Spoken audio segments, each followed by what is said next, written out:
नमस्कार मित्रांनो, viral Indian या यूट्यूब चॅनलवरती तुम्हा सर्वांचं पुन्हा एकदा मनापासून स्वागत। तर मित्रांनो, आज आपण जाणून घेणार आहोत वंजारी समाजाचा इतिहास। तरी हा व्हिडिओ शेवटपर्यंत नक्की बघा आणि चॅनल आपल्या सबस्क्राइब केलं नसेल तर प्लीज चॅनलला सबस्क्राइब पण करा। आज मालवाहतूक, रेल्वे, ट्रक, विमाने यामुळे अत्यंत वेगवान झाली आहे। मालवाहतूक हा जगातील एक अवाढव्य उद्योग देखील बनला आहे, पण या साधनांचा शोध लागण्यापूर्वी पुरातन काळापासून ही मालवाहतूक किंवा मालपुरवठा करणारा एक मोठा समाज होता, ज्याला आपण महाराष्ट्रात वंजारी म्हणतो। फिरता व्यापार करणारे म्हणजेच वनचारी आणि याचेच रूपांतर वंजारी या शब्दात झाले असे इतिहासात डोकावून पाहता दिसते। या आद्य मालवाहतूकदारांचा, माल पुरवठा करणाऱ्यांचा इतिहास हा पुरातन आहेच, पण मानवी जीवनाला तेवढाच उपकारक देखील ठरलेला आहे।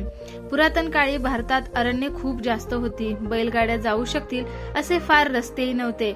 भारत हा एक खंडप्राय देश, भूगोलीय विचित्र, प्रचंड पर्वतरांगा, अलंघ्य नद्यांची रेलचेल, क्वचितच रहदारी करता येईल असे नाणेघाटासारखे घाट, पण ते बैलगाड्यांच्या अनुपयुक्त। बरे, एका राज्यातील माल दुसऱ्या राज्यातील नागरिकांसाठी किंवा त्यांच्या गरजेसाठी वापरासाठी यावा यासाठी वाहतूक यंत्रणेची गरज तर होतीच। सिंधू संस्कृतीच्या काळापासूनच भारतात नैसर्गिक ते कृत्रिम बंदरे बनू लागली होती। या बंदरातून विदेशात माल निर्यात केला जायचा, तसाच आयातही केला जायचा। हा बंदरापर्यंत पोहोचवणे, ते आयात माल देशात इच्छित स्थळी पोहोचवण्याची सुविधा नसती तर या आयात निर्यातीचे काम हे अशक्यप्राय असेच होते। हे तत्कालीन सुविधांचा पुरेपूर अभाव पाहता विविध समाज घटकांतील ही गरज पुरी करायला पुढे आले। बैलगाड्यांचा उपयोग नसल्याने बैलांचा मोठ्या प्रमाणावर माल वाहतुकीसाठी वापर करायला सुरुवात झाली। कपड्यांचे तागे, धान्य, मीठ, मसाले असे पदार्थ बैलावर शिस्तशीर लादून ते वेगवेगळ्या ठिकाणी पोहोचवले जाऊ लागले आणि तिकडूनच तेथील माल लादून आणला जाऊ लागला। त्याचबरोबर हे वंजारी स्वतः व्यापारही करत होते। माल वाहतुकीसाठी बैलांची गरज असल्याने हा समाज पशूंच्या पैदाशीतही अग्रेसर राहिला।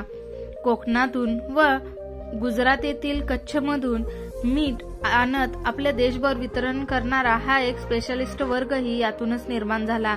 मिठाची गरज तर सर्वत्रच होती। आगारी समाजाकडून ते उचलायचे आणि देशभर विकायचे। त्या काळात मिठाची किंमत ही मोठी होती। लवण म्हणजेच मीठ वाहतूक करणारे ते लमान हा पोटभेद त्यातूनच निर्माण झाला। आजचे घाट रस्ते हे मूळच्या वंजारी मार्गावरच बनले आहेत। या मार्गावरून एक वंजारी कुटुंब शेकडो बैलांचे तांडे घेऊन देशभर मालवाहतूक करत असत। वाटेत चोर, दरोडेखोरांच्या धाडी पडण्याच्या घटना नित्य असल्याने प्रतिकारासाठी आपसूक वंजारी समाज लढवय्याही बनलेला होता। मूळ व्यवसायच भटक्या स्वरूपाचा असल्याने आणि विविध जाती जमातींशी अगदी परकीय व्यापाऱ्यांशी नित्य संपर्क येत असल्याने वंजाऱ्यांची एक स्वतंत्र व वैशिष्ट्यपूर्ण संस्कृती बनत गेली। इतर कोणत्याही समाजापासून वेगळे पडल्याने एक स्वतंत्र मानसिकता, भटकेपणाची नैसर्गिक उर्मी, यातून त्यांचे स्वतःचे संगीत, काव्यही उमलत गेले। भाषाही वेगळी बनत गेली। हे सारे नैसर्गिक व स्वाभाविक असेच होते। वंजारी लमानांच्या तांड्याचे आकर्षक तत्कालीन कवी नाटकांमध्ये देखील दिसून येते। दंडीचे त्यांच्या रात्रीच्या त्यांच्या आनंदी गीतांचे किंवा नृत्यांचे अत्यंत सुंदर असे वर्णन देखील करून ठेवले आहे। वंजारी समाजाचे कार्य फक्त नागरी व व्यापाऱ्यांसाठीच माल पुरवठा करणे येथे संपत नाही। या समाजाचे राज्य व्यवस्थेसाठी देखील सर्वात मोठे योगदान आहे। म्हणजेच युद्ध काळात सैन्यांसाठी अन्नधान्याचा पुरवठा करणे हे काम वंजारी समाजात पुरातन काळापासून करत आला आहे। तरी तत्कालीन युद्धे नजीकच्या सीमावर्ती राजाशीच शक्यतो होत असल्याने सैनिकांसाठीच्या अन्नधान्य वाहतुकीची व्याप्ती कमी होते। पण पुढे युद्धांचा परिसर विस्तारत गेला। मध्ययुगात इस्लामी सत्ता आल्यानंतर सतत युद्धयमान परिस्थिती अशा बनत गेल्या, तसतसे या क्षेत्रातील वंजारी समाजांचे योगदान देखील वाढत गेले। महिनोमहिने सैन्याचे तळ एकेका ठिकाणी पडत। सैन्य असो किंवा बाजार बुगणे, शाश्वत अन्नधान्य पुरवठ्याशिवाय जगणे शक्य नव्हते। सैन्य पोटावर चालते हे म्हणतात ते खोटे नाही। वाटेतला मुक्काम असो की युद्धभूमीवरील वंजारी समाजांचे तांडे अन्नधान्य पुरवठा अव्याहतपणे करत असत।